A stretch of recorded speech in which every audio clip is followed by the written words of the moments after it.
Sri Lankans are voting in snap parliamentary elections with major economic and constitutional reforms on the ballot.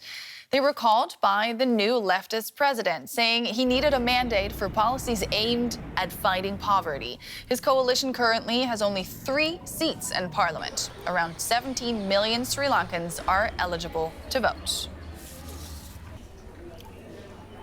For more, let's bring in Bhavani Fonseca. She's a senior researcher and lawyer with the Center for Policy Alternatives based in Colombo in Sri Lanka. Good to see you. Welcome to DW. Now, what is at stake in this election for the country and beyond? Well, this is the second national election after the economic crisis and this people's mobilization. And it's the first election after the new president took office. So it's really a test for the president to see within the last few weeks how he has fared and how people see his policies and the governance style. So really it's to see how his government and his political party does in this election.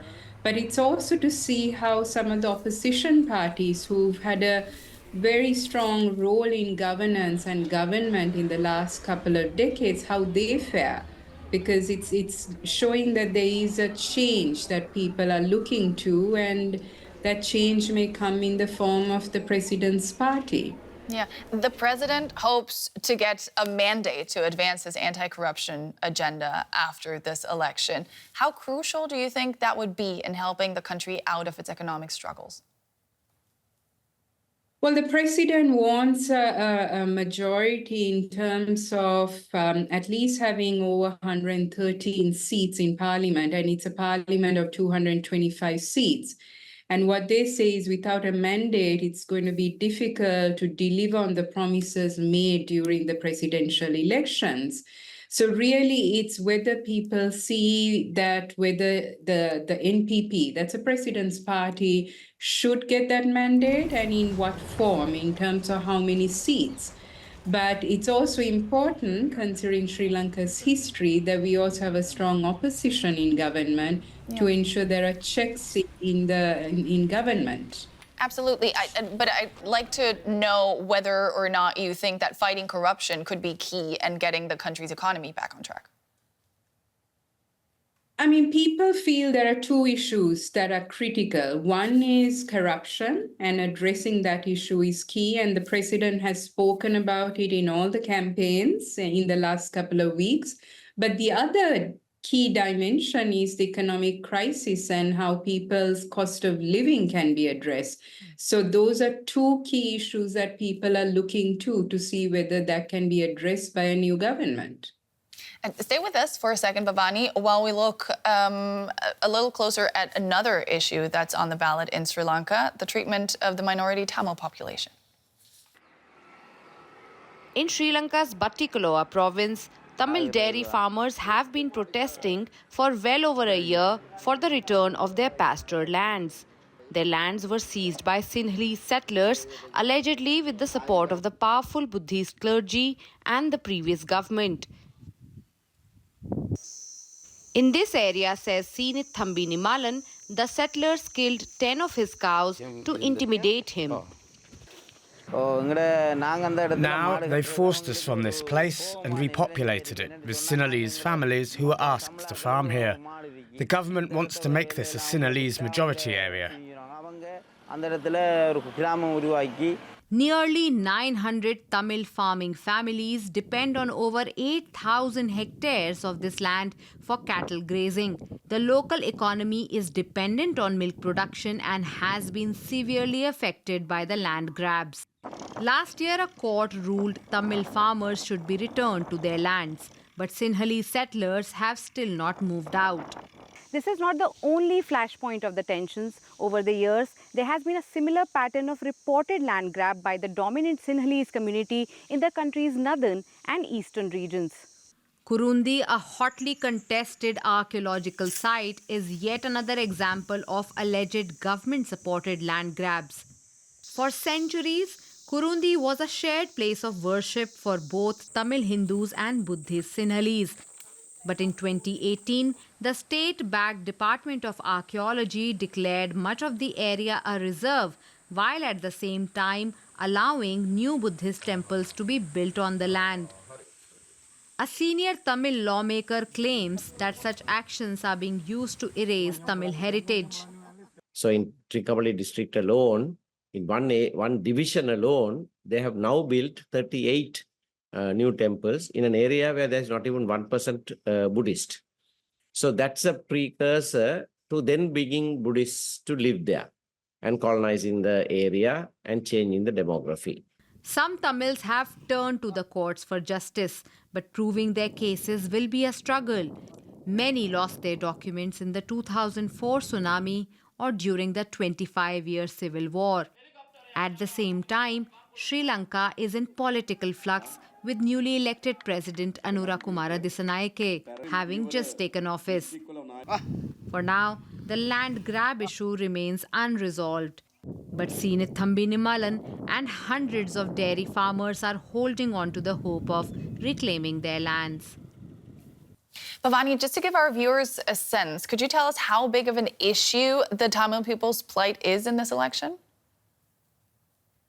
Well, I think it's a big issue in terms of the minority, especially those living in the north and east. And for them, they want to see the issues of land releases, political prisoners, and the ethnic question being addressed.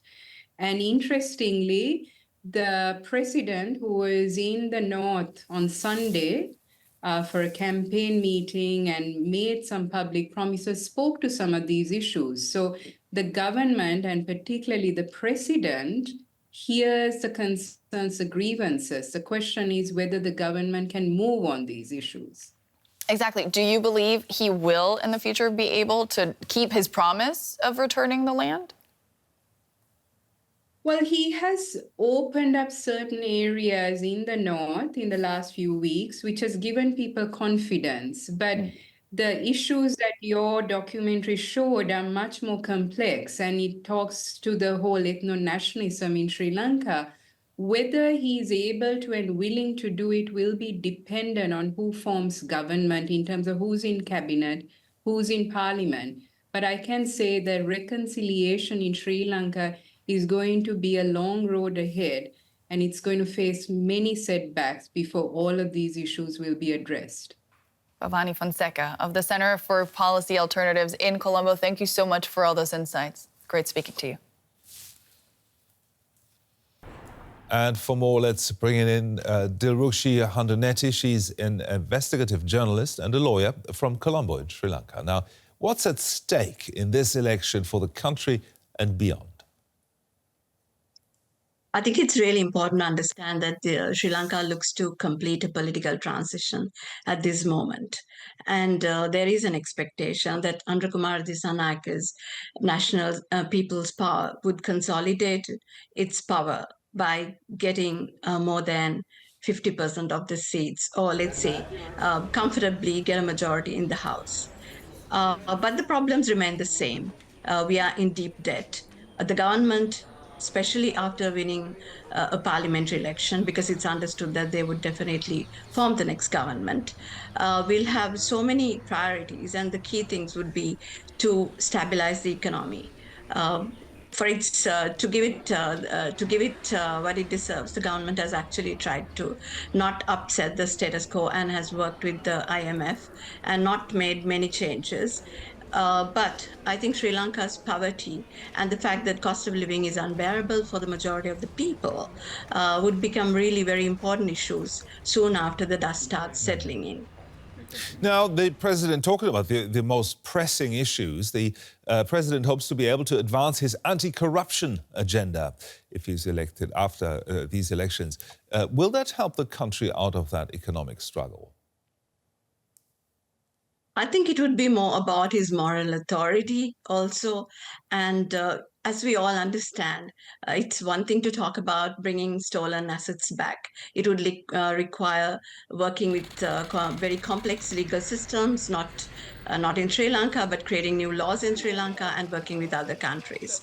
So it is understood that the Rajapakshas are called corrupt, and this president won his mandate based on his anti-corruption drive, largely for the systemic change that he promised. But I really doubt whether we can see results in the immediate future. Having said that, the president has, with his 3-member cabinet, taken measures to at least look into some emblematic cases and also to advance justice with regard to some of those unresolved issues connected to impunity.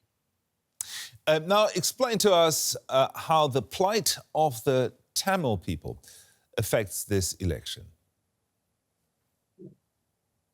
When President Dissanayake was elected, I think it was a little similar to the Rajapaksa's mandate.